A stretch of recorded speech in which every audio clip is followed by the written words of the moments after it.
everyone, this is Ebony and welcome to Mern Private Studio. So today I'm going to give you 4 tips that are going to help you become a better pianist. Tip 1 is always going to be posture.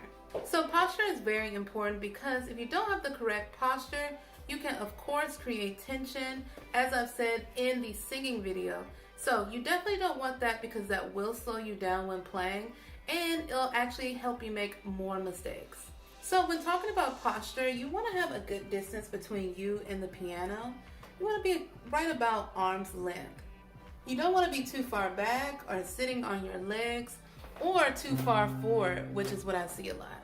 The reason why the distance is important is because you want your body in a relaxed state.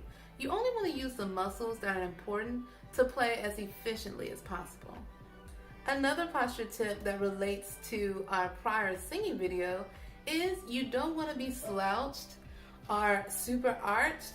You want to be stable and even and relaxed. Tip 2 is hand exercises. So hand exercises are super important because a lot of beginning piano players tend to build a lot of tension in the fingers and hands. They tend to want to play very straight, but you want those fingers relaxed and flexible so you can easily go up and down the piano. Also, when your fingers are strong enough, then you don't rely on other parts of your body like your wrists or your elbows or your arms entirely in order to play. A lot of times with beginning piano players, especially kids, what they end up doing is they end up either playing with their palms face down because they're not used to making sure that they're in a lifted position so they can play freely. Or a lot of times, like I said earlier, they want to play like this because they feel like they can't reach the keys otherwise. But that's not true. So some of the exercises I give my piano students is pulsing and holding each finger down in order to strengthen the fingers individually. So I have them put both of their hands up and we go based off of each finger. So our first finger is our thumb. We would put this down and hold it for 5 seconds, and we would do that for each finger while trying to keep our other fingers still up.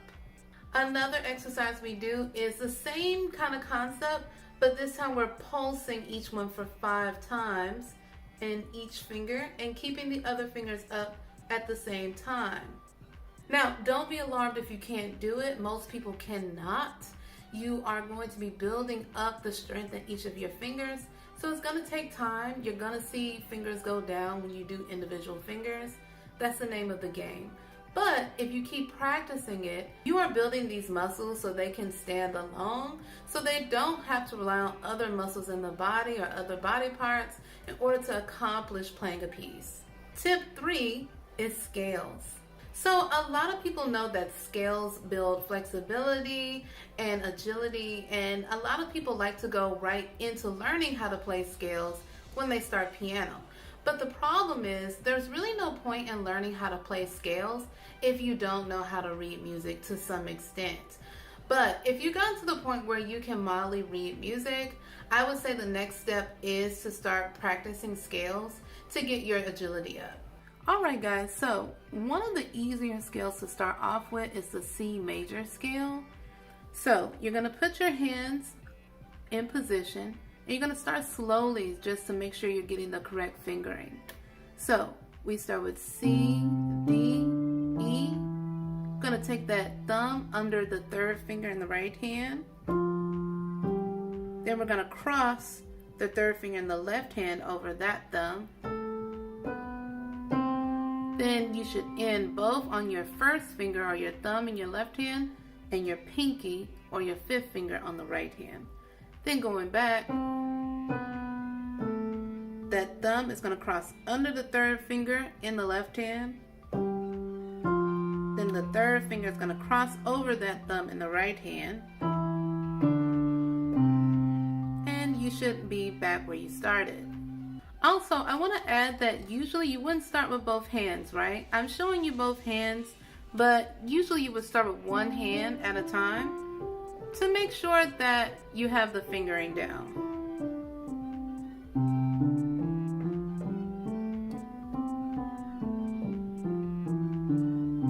Then when you're comfortable, you can put them together.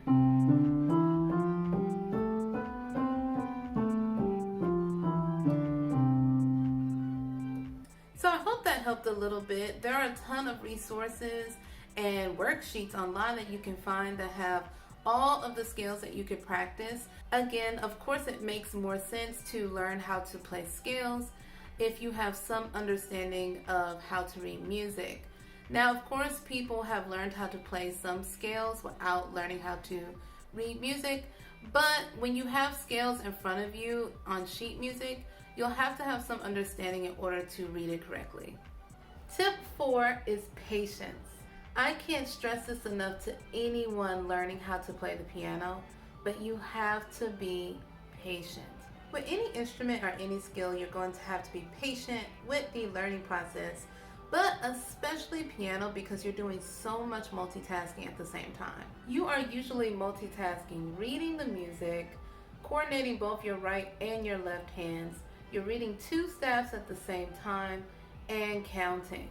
And even if you're reading a chord chart, you are still reading chords on the page while coordinating both hands and counting at the same time.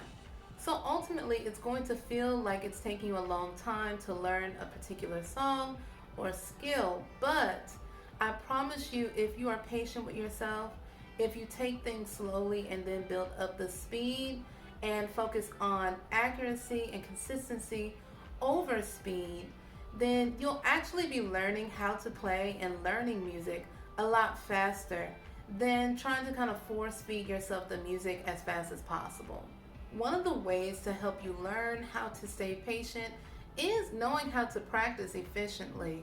And I'm gonna make a video on that probably later on where I'm really breaking down how to learn music efficiently. So overall, I believe those 4 tips are gonna help you become better at playing the piano. Tip 1 being posture, 2 being finger or muscle building, 3 being practicing scales, and 4 is being patient with yourself and learning how to practice efficiently.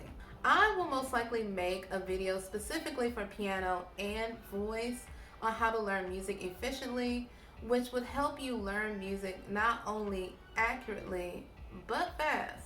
Overall, these tips are super important.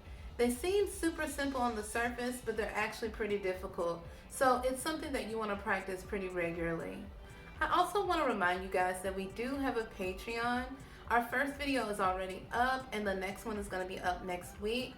As I said in my previous video, if you are subscribed to our channel and a Patreon, you are getting content weekly. So the more content you get, the better you're going to be as a musician. We not only have content on Patreon, but we just closed out a poll to help pick our next video.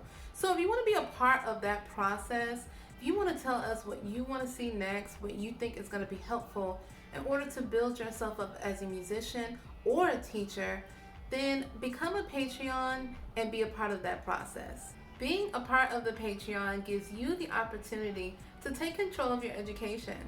Our patrons also have access to additional concerts and performances that may not be up on YouTube, as well as first access to some of the YouTube content. So if you're interested in anything I just said, go ahead to Patreon. Our link is in our description box and become a patron. Alright guys, as always, it was a pleasure teaching you today. Make sure to like, comment, and subscribe to our channel. Follow us on our social medias, and we'll see you next time. Bye.